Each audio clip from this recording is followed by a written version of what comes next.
Hello, everyone.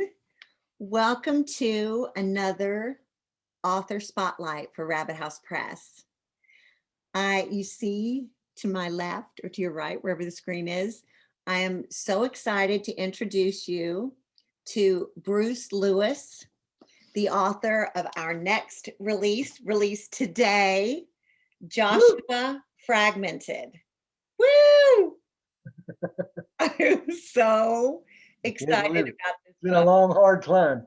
It has been a long, hard. Welcome, Bruce. Hello, glad to be here. Thank you for having me, Erin. You're so welcome. I'm going to introduce you by reading the editor's note. The editor happens to be me. And I just think that this kind of says it a little bit about the book, and then we'll get into it. And a little bit about you. Bruce Lewis is a virtuoso jazz guitarist. A close cousin to the blues, jazz is dissonant, unstable, and like the music he's mastered, the author's prose follows suit. In the tradition of Thomas Wolfe, Lewis's words are a cry to the very soil that birthed each character in lyrical outbursts. Joshua Celeste, the main character, remembers and is remembered.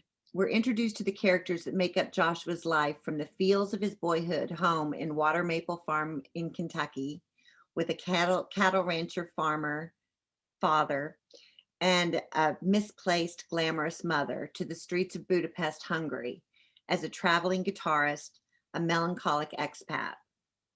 Bruce Lewis, the author, moved to Budapest on May 4th, 1993.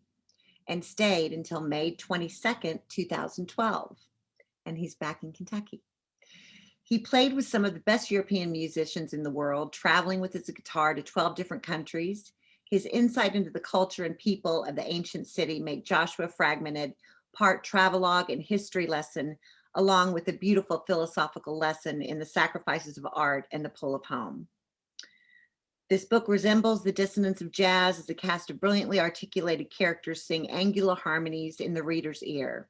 We hear the passionate railings of his academic-minded brother, Doc, and his loyal, sex-obsessed, and jealous bandmate, Crip Kovacs, who we'll talk a lot about, right alongside his grandmother, Bertha, mother, Agnes, and the steady stream of women in which Joshua searches for meaning. It is a testament to the lost, nomadic quality of an ever-changing modern world. I'm most proud to have a small part in bringing this powerful and original work of fiction to light. So what do you think about this, Bruce, the day that it is finally released? Well, I'm overjoyed. I really can't believe it in a lot of ways. And thank you for that introduction. And that was a very good summary of some of those years. And I think I mentioned to you before the seed that sort of grew from which this novel grew was a long time ago, really, by contemporary standards, almost 30 years. Really. Wow. What year was that you started, like that you wrote the first line of Joshua? I suppose now that I think of it, it was a little less than 30 years. It was probably 1990. One or two, and then 93. I'm sorry, 94. I had been in Europe for a year, and I had written things, but I suddenly, this whole thing came upon me, and what it is I think other artists that I admire, like I think I heard Francois Truffaut, the great French director, say that maybe a movie idea for him came from something really trivial. And to me, what happened was after my first year in Europe, when the warm weather started coming back again, I told you I left in May of 93. When the warm weather started coming, I realized it wasn't quite as intense as the Kentucky weather, and the light was a little weaker. There was a yellow light that I remembered being almost like thick, like amber or saffron or something. Right. There's so much about the colors and the saturated colors and the yellows. Can you read, No. I know you have an excerpt picked out, but can you read just the first like 2 paragraphs of the Okay, book sure. Uh, to give a what I take was going to on say was, yeah, writing? I later realized that those were what Milan Kundera had called trigger words that come back, that sort of bring you back in. And yeah, that's you're exactly right. That yellow is one of the trigger words, I think. Yes, yes, it comes back and back in the different countries, and yeah. Hang on just a second. I have to get the beginning of the novel. Okay.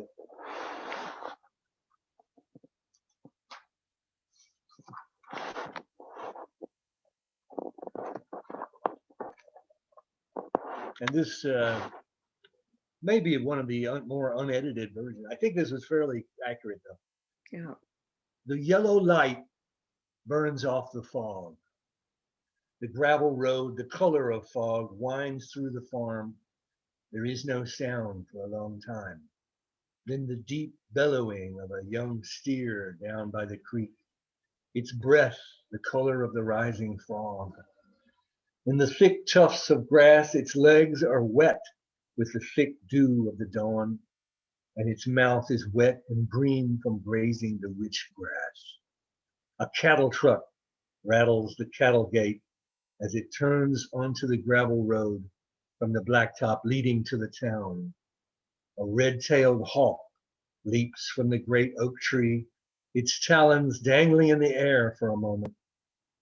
A groundhog, small arms held as if in prayer, suddenly darts into the sanctuary of its hole. There is a sound of water rushing under the stone bridge.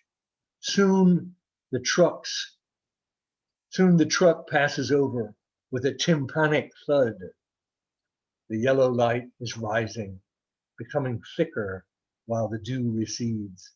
The truck moves up the hill, past Bertha's house, cupped in a hollow, and toward a great red barn. 3 silver silos rise in different heights from behind it. A young boy is walking across the blue field. His canvas tennis shoes are soaked from the dew, and the grass seeds and blades of grass have stuck to them. He likes the feeling of the water squishing between his toes, and he knows that soon the hot July sun will dry them, and he will look down and all the seeds and Spanish needles will be gone, dried and flaked off. His shoes will be as clean and white and warm as when his mother, Agnes, gave them to him this morning out of the dryer. He stops for a moment and looks out over the fields. He feels like he can almost see the whole farm. And that's where he begins to look at some of the other characters begin to enter at that point. So I guess that's a good stopping point. And this is Joshua when he was a little boy. Right. And I know this is a work of fiction, but full disclosure, we're cousins. For anybody that doesn't know, and my father and Bruce's mother are brother and sister. Bruce's mother is Mimi Chandler, and just very glamorous. She had her time as a movie star. And Joshua's mother in the book has a movie star past, and Joshua grew up on the farm in Kentucky. Tell everybody how you grew up. Well, in that sense, the character and I are similar, definitely, and that brings, it was an incredible experience, really. And I think, yes, growing up on a farm, because you were close to nature, and I think it's essential at some point, if you really have a lot of deep feelings and feelings about the beauty of the world and the earth, and your emotional development. It's a very good place to start. It has a lot of foundation. And I know that my 2 boys grew up in an urban environment, but we very my first wife and I very quickly tried to find a nice place out in the country, and I sort of tried to simulate And your water maple boys grew farm. up in Hungary. You Yes, had some, yes, yes. They grew up in Europe, in Eastern Europe, in Hungary, in the southwestern part where the Lake Balaton is. And I tried to sort of create a mini farm, because actually my father's farm was rather large. And, you know, it was a lot of places where you could wander around. And that's what I was telling you, when the yellow light, when I first sort of had that twinge of homesickness, like in Europe, I thought, wow, I've lived away from the United States now for an entire year. And here comes the sun back. And it wasn't quite as strong. And I felt a slight bit of melancholy about it. And well, I remembered, well, I just wanted to say, I remembered this one place that was at my grandmother's house that was down in the bottom of a hill where the yellow light came across. And I just started remembering that. And that is really when I thought, I really want to tell this whole story. And it developed and went in all kinds of different directions. right. And really, I was really writing new parts to it right up until you brought your final edit.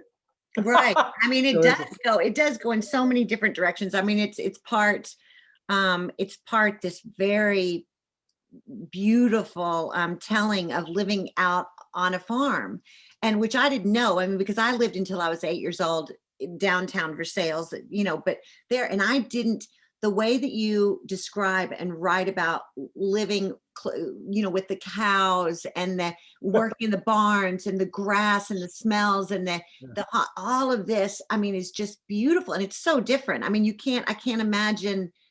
I mean, it's so secluded and such a different experience. And it really is, the book is told right before all the machines came and sort of wiped out the farmers. I had just read Hannah Coulter, and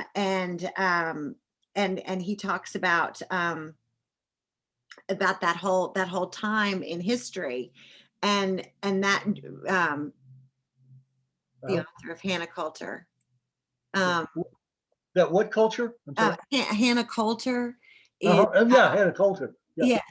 And he talks about that era, because really after this and after you tell about really, you know, tending to the farm with Sylvester and all the other guys that work on the farm. I mean, machines come very soon after this time. What year is this? Like the 70s, early 70s? Yeah, this is anywhere from, really, if you think about it, it's anywhere from late 50s to early 70s. Late 50s to early 70s, yeah. You know, you can use your imagination.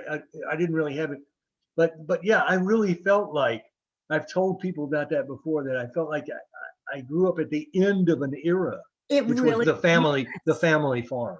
The family farm. And Marshall, I mean, the father, Joshua's father, is just such an amazing character. And so it's part this amazing story. And then it very quickly, you know, even in the first chapter, moves all the way to Joshua as an adult traveling as a musician. And if you could talk a little bit about your life as a musician, and what led up to you moving to Europe. But did you, like Joshua, start playing music at a very early age with somebody out on the farm? Yes, yeah. I mean, you have to have a certain material, and but in a way, every character, you have a dialogue with yourself. There's the self that you know, that you feel like you know, but who you are, just like John Huston said when he was directing the great James Joyce story, The Dead, the famous short story in Dubliners. He said, what you are and what you think you are very different things. And you know how you're conscious of yourself and how other people see you. You know, my mother used to love to say, the old Scottish, or what it was, Robert Burns, you know, the gifty gee is to see ourselves as others see us. And so in a way, I'm looking at. Will you repeat that? I've never heard that. Something like the gifty gee, the Scottish dialect, the gifty gee is to see ourselves as others see us, something like that. Oh, I'd be scared of And that. right, now, if I could forget what poem that's in, but I think that's Robert Burns. But anyway, yeah, the idea that if we could see ourselves as others see, and in a way, I'm looking at myself as an author. You know, I'm like God, and Bruce or Joshua is this character, and Right, of course it can't be totally realistic. And then as the story went on, I added a lot of stuff that wasn't real, right. but and true. But yeah, that one basic foundation. I think every author, you need some Oh, material to start with. You know how it is, yeah. right, right.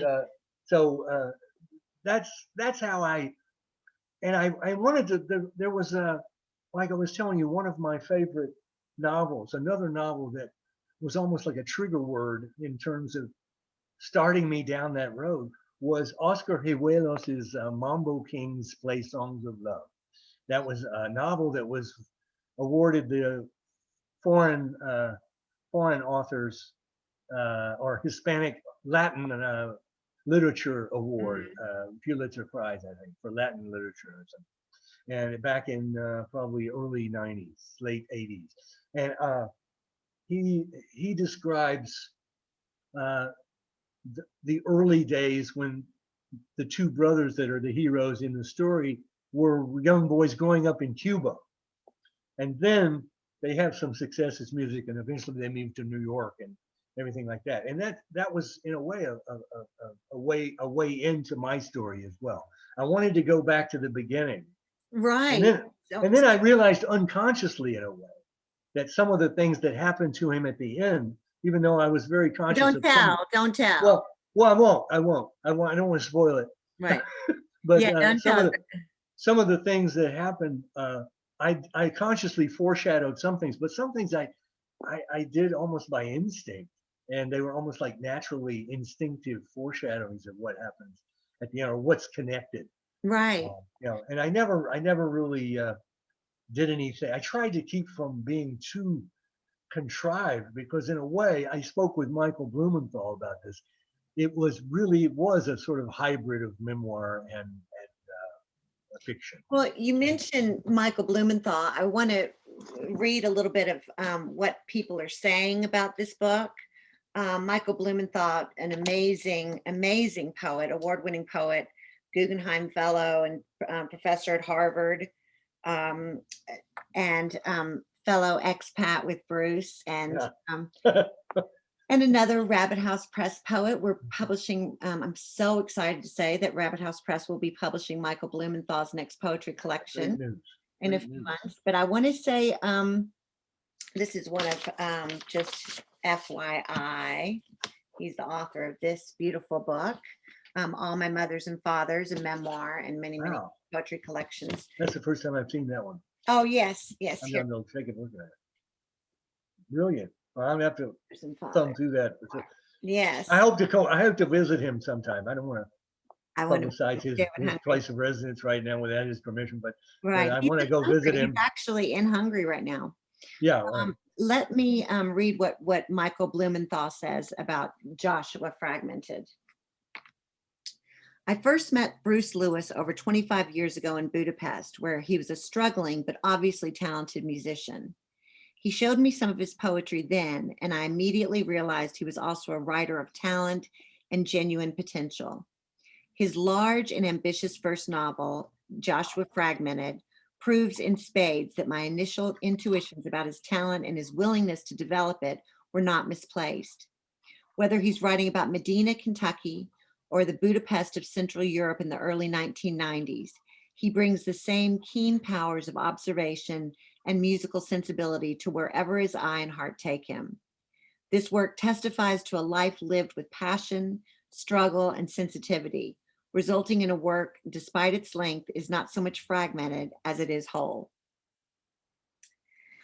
So, Nice. so tell me a little bit about, I mean, your descriptions of Europe at that time are so beautiful, and it really feels like you're walking around Budapest with lonely Joshua and going through these relationships, and it is like a history lesson. Like I said, Can you tell me a little bit what it was like, what, when you got there and how your life developed there? Well, it was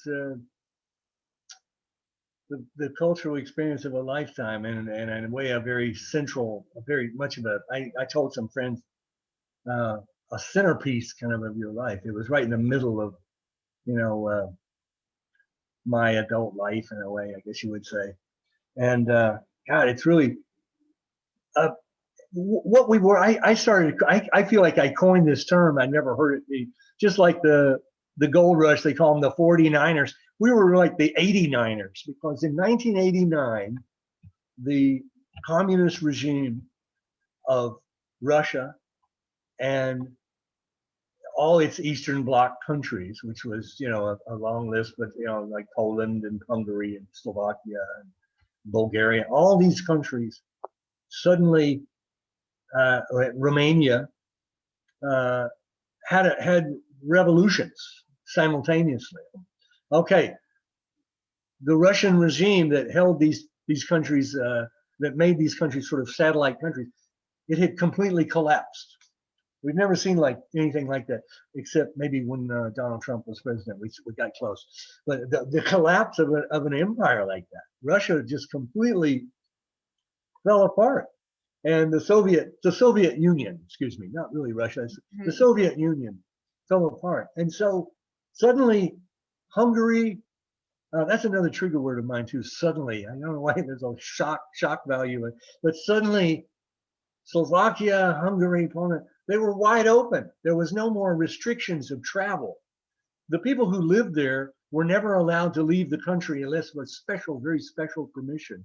And sometimes you had to be on a list for 3 or 4 years before Wow. you could own a car, before you could have a telephone line, and before you could travel to a foreign country. And you could never bring foreign currency back in.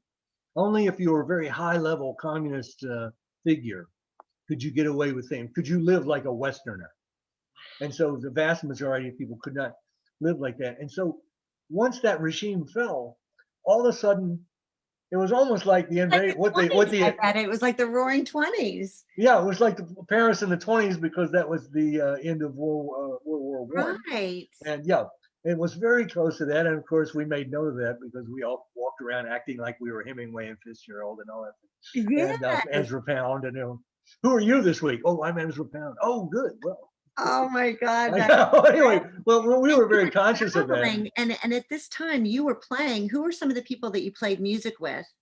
Well, I ended up playing with meeting some of the greatest young and some of the older guys too, jazz musicians in Hungary, and so all these expats were pouring in from the United States and England. And every time we'd go to an expat party, there was somebody from Holland, someone from Germany, a couple of guys, a lot of guys from Britain.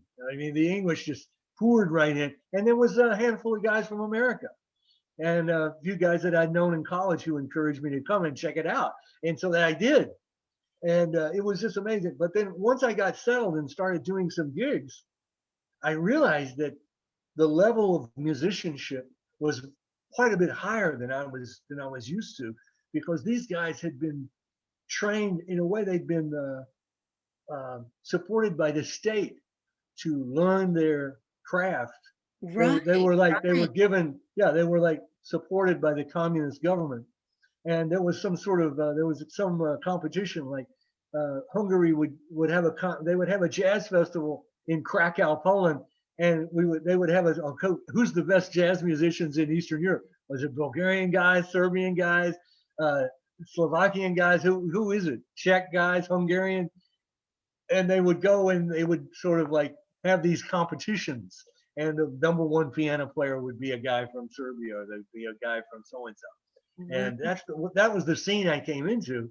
And of course, they had never been exposed to Americans at all. So the greatest thing was these brilliant young gypsy.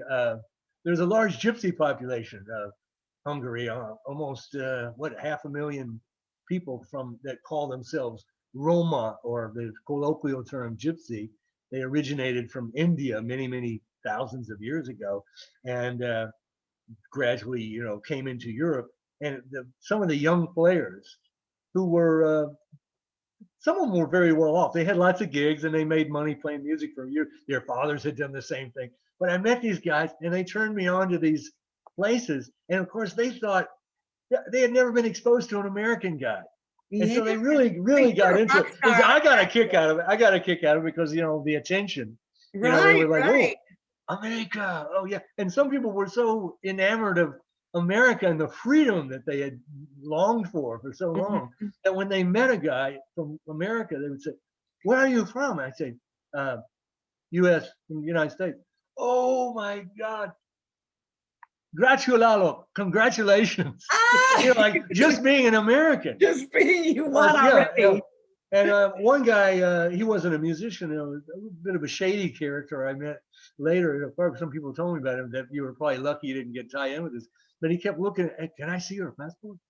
And I would look at it and go, this is a wonderful piece of paper.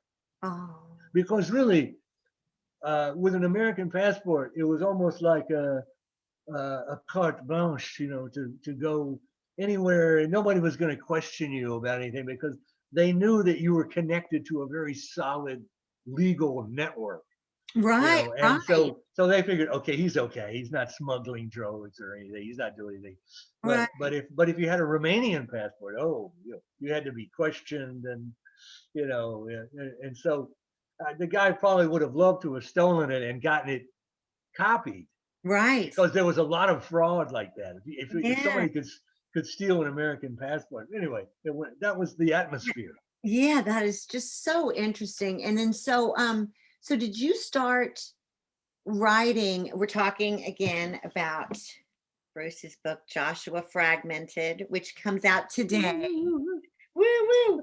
And hopefully everyone will get it from rabbithousepress.com is what we're hoping. But it's also available on Amazon and Ingram, Barnes and Noble, and it will be at your local bookstores very soon. So, Bruce, did you start writing when you were going through all this and playing? When did you start putting together scenes? Were you taking notes? There's a lot. I have to say, there's a lot of let me just start by saying this. You have a beautiful quote at the beginning, and I wish that you would sort of talk about what brought you the idea.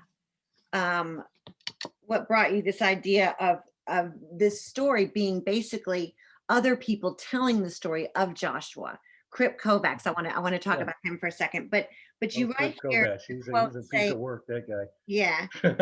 You have 3 quotes at the very beginning. One is by T.S. Eliot. These fragments I have shored against my ruins. And then you have one by Yeats, hate on and love in unrepining hours. Yeah, let me start with that last one. That was a line from Yeats's poem Ephemera, which a friend of mine introduced me to when I was only like 19 or 20. And I just thought it was so beautiful that I carried that poem around in my head for years. I read it and I find a copy of it, I'd read it. And it just really had an effect. But that last line, I never really understood.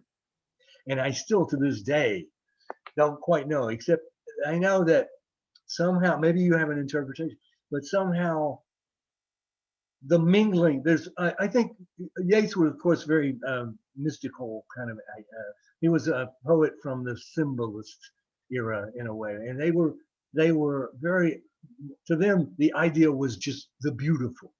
And the beautiful was something you couldn't comprehend with normal language, but they were trying to sort of attempt to get a picture of it. There's a lot of melancholy in the book.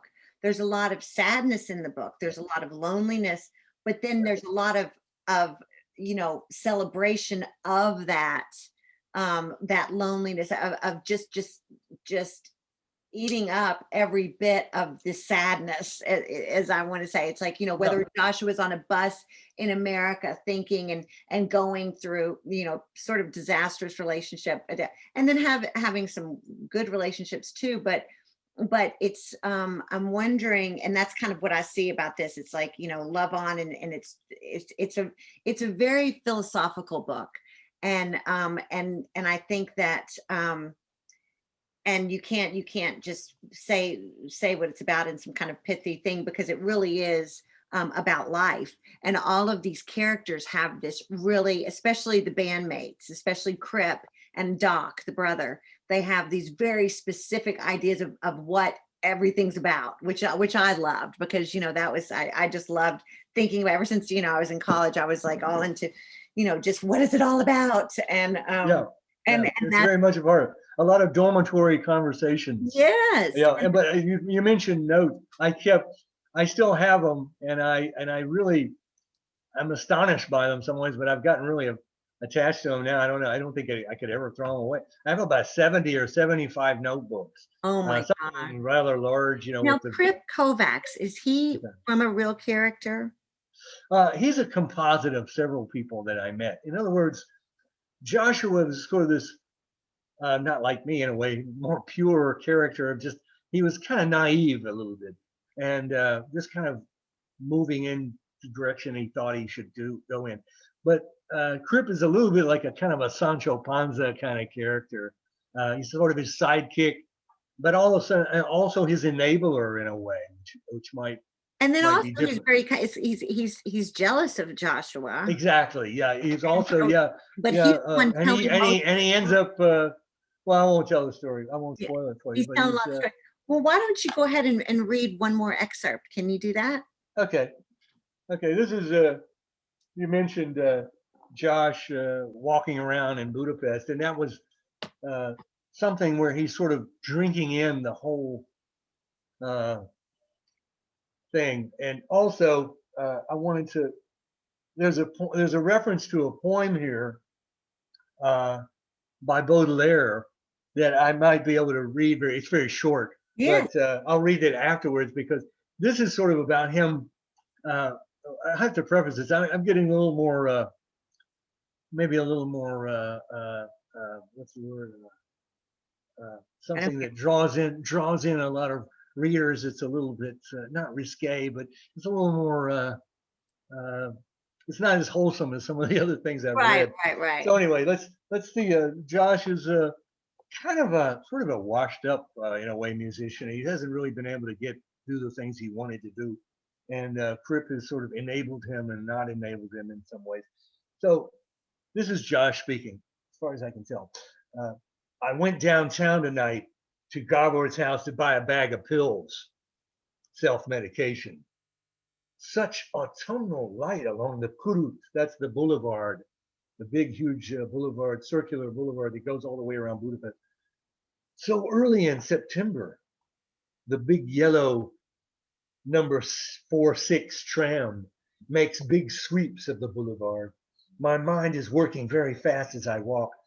I don't want to miss any beautiful girls. It occurs to me, I'm a worthless girl watcher, that there are so many. Yet think of the ones one doesn't see. Yet every face is a convoluted story, all of them forgotten a few minutes after they pass. And he's thinking of Baudelaire's poem, uh, which is the name was, I want to say the one that passes. It was like something passant. But anyway, I have it here in English translation. And the last line was, and you knew that you and I passed each other in the street. You knew that there was some connection, but we didn't. And then we passed each other like ships in the night or whatever. And then we never saw each other again. And so it says, uh, all of them forgotten a few minutes after they pass. I remember the pretty blonde middle-aged woman looking at the little girl running back to its mother, her sister, because she doesn't want to go back inside. The huge olive black iron door with the old lattice portal and the brass handle, the shape of a reclining girl's back as it curves to her hips. The gold of it blackened with the soot and street grime of 100 years. And she looks down at the little sweet child and says, "Na, Mivan," which means, well, now what's the matter? And I stare at, at her handsome face just for a second too long. And the man beside her, her husband, shoots me a quick look of anger with a trace of indignant shock. I rush past. Suddenly, I come upon two butchers having a smoke in the shop doorway, in their shop doorway. It's 6 o'clock in the evening. The day is winding down. A beautiful woman crosses the street. I cross too, but I'm in front of her. I turn to look back, but she's gone into some store. Then I go into the bookshop. I found a copy of A Movable Feast, here comes Hemingway again, in the bookshop with a pathetic little shelf of English books. $3. I tried to read the first few pages by the light above my bar stool when I went into the Landscheid Cafe later, one of those ancient beer joints on the Buddha side near the river. He, meaning Hemingway, he putzes around Paris like me in Budapest. He's wistful as winter comes on, and he thinks of his boyhood in Michigan. This is in a book. But me, I'm looking out the bar window as fall is gaining significant ground on this summer of the long Kentucky dream. The sadness of the fading European light. What a beautiful thing is death. I'm old Hemingway, muttering to himself as I walk along the endless Danube. It gently starts to rain. And to think the girl he stared at in the bar must be long dead now, sunk into the forgotten decrepitude time sweeps away. All very dramatic. Later, I will get into a warm bed with the book. It still has the original dust jacket, even if it's just a book club edition. It's beautiful. Suddenly, it's all I have. And the painting of the river on the cover is the only world I know. Life works out internally as well as externally. Externally, it ends in death. Fine. No one knows for sure, like a girl who colors her hair, if the internal life dies too. But still, I know something. The tragedy of the certainty of death is eased by the joie de vivre of children. But something's under the flowing water. The surface won't tell you what the deep water knows. That's from an old country song. When fate dealt a blow, there wasn't a damn thing you could do about it. Still, reason intervenes and compels you to act to correct the situation. Some don't have the tools to recover from fate. Wow.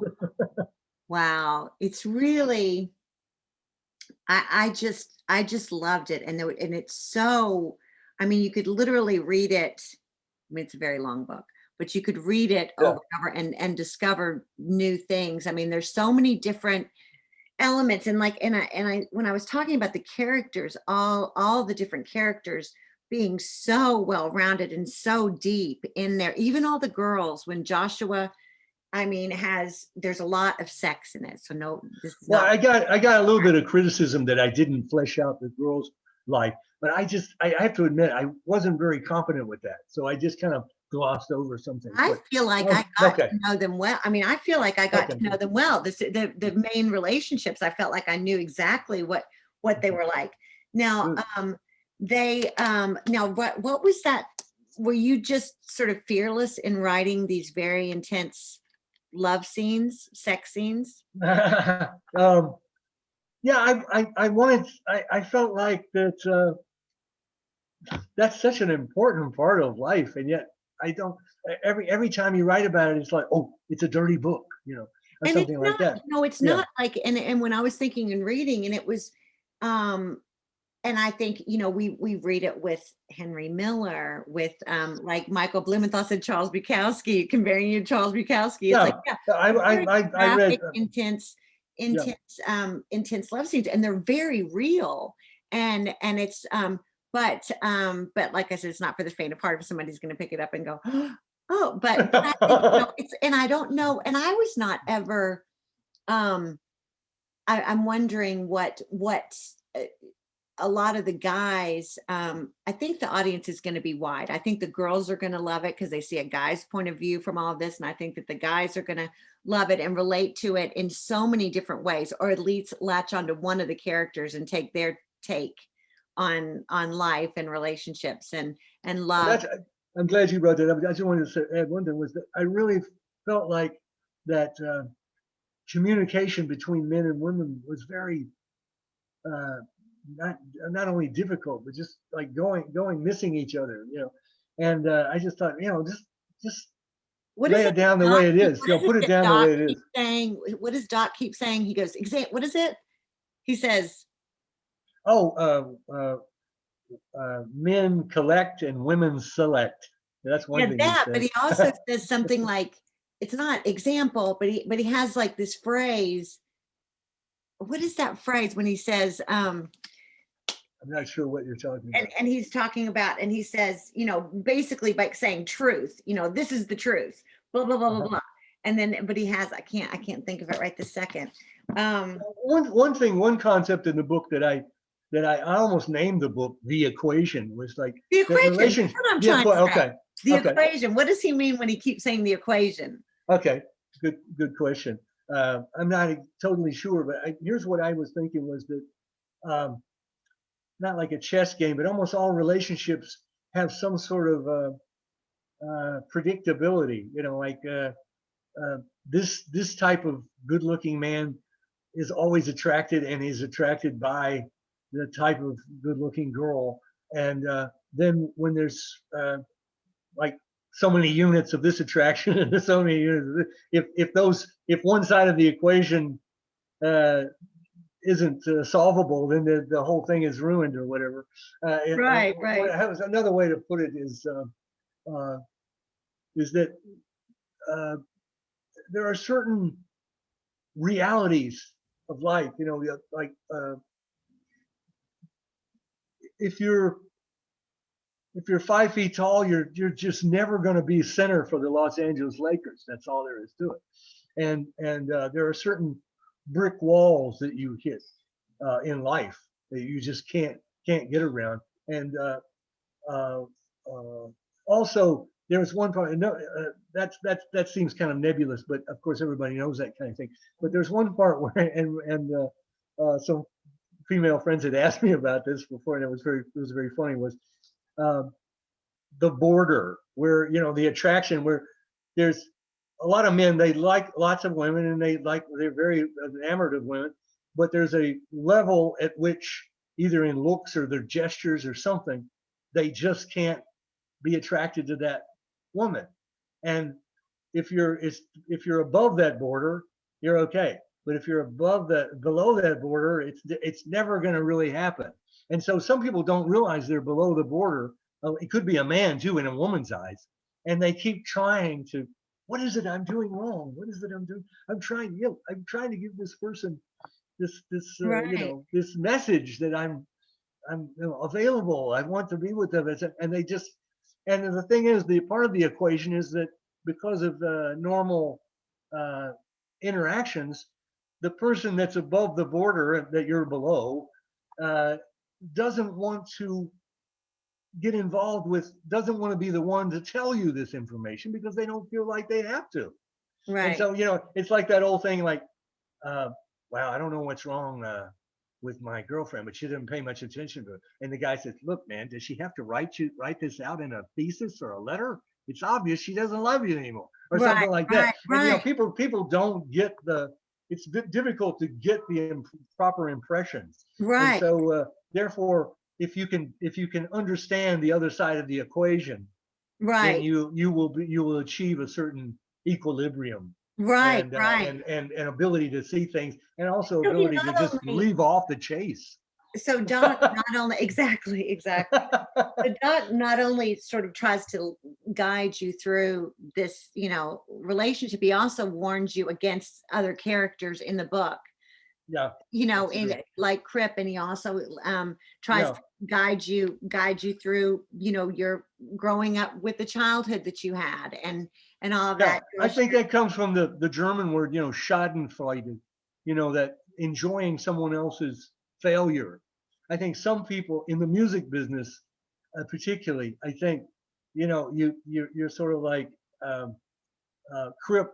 Crip is purposely leading Josh into certain ways that, and also he's sort of like making time with some of his ex-girlfriends. Yes, I'm giving yes, away too much, yes. but whatever. And Let me so tell there's this, and that's part of the equation too, which is the more the darker side. the darker side. I Yeah. want to say what Kentucky's latest inductee to the Writers Hall of Fame, Ed McClanahan. I want to tell what he's also he wrote The Natural Man and Famous People I've Known, and is just an amazing writer, an amazing person. But he writes, Bruce Lewis is a masterful jazz, blues, folk guitarist whose pursuit of his muse took him from Central Kentucky to a Central Kentucky tobacco farm of his boyhood all the way to Budapest, a vibrant center of art, music, fashion, and entertainment, where he remained for almost 2 decades and launched a legendary career playing clubs, music halls, and festivals all over Europe. Now, back in Kentucky, he's distilled that experience in fictional form in a fine, wide-ranging novel, Joshua Fragmented, which chronicles the adventures of an errant performer and luckless citizen of the world, Joshua Celeste. To read it is to join him on that poignant odyssey and thereby to treat oneself to a terrific ride. I so agree. I so agree with that. It really, I love the way he put that. An inerrant performer and a luckless citizen of the world, Joshua Celeste, because he is, but then it is just such a ride, and it just goes in so many directions. And we're going to close in a minute, but I want everyone to get Joshua Fragmented. We almost called it Fragments of Joshua. That's why I said that. Yeah, that was the original name. That I was the liked yours original better. title, I wanted to give you Fragments of credit for Joshua. that. Yeah, I think it has a better sound. Yeah, Joshua Fragmented, which is out today. Woohoo! And you can get it at rabbithousepress.com. And I might mention the artwork there as well. My buddy, yes, yes. my dear friend, fellow musician, Rick Bennett, who's also a virtuoso painter, Yes. did the art, and so I hope he can make a few Yes. contacts with people that are interested. You should check into his entire catalog. It's amazing, really, what he can Rick do. Bennett, an amazing artist. I'm Very so good tenor glad. saxophone player too. Very, very. Oh, is he a great saxophone player? Yeah, Oh, yes, he wonderful. is. Yeah, music lovers are going to so love this book. We're going to jam at the release party whenever that is. Yes, we are going to have a release party very soon at the Carnegie Center. And we'll tell everybody about that, and do it where Bruce can play and sign books, and we'll have a show and do several of these. But I'm very excited that we waited until the pandemic was over to put it out, so you can really get out there and meet some people, because that is going to be such a treat to play as well. And so, well, congratulations. I thank you so much, Erin, and it would never have happened without your assistance and very, very welcome help on the whole thing. So I appreciate it. Thank you. Thank you, and to your lovely wife, Catherine, who insisted that come out. So bless you, Catherine. Yes, and I dedicated the book to her. So, and Yes. there could be no one more appropriate. She encouraged me on this, and she was by my side the whole, at the completion of a lot of the work of this novel. And she was one of the first people to read it, and really encouraged me to keep going with it. And so it's definitely in memory of her that I dedicate this book. Absolutely, we love you. Okay, and I love you. I love you too. And I'm very excited to get this out. So everybody go get Joshua Fragmented, and thank you for listening. And Bruce, I will see you soon, and big congratulations. Thank you very much. And I'm looking forward to promoting the book, and hopefully people will get something out of it. Well, I And think they definitely will. I think they definitely will. Okay. Bye, everyone. Thank thank you. you all. Bye bye. Bye.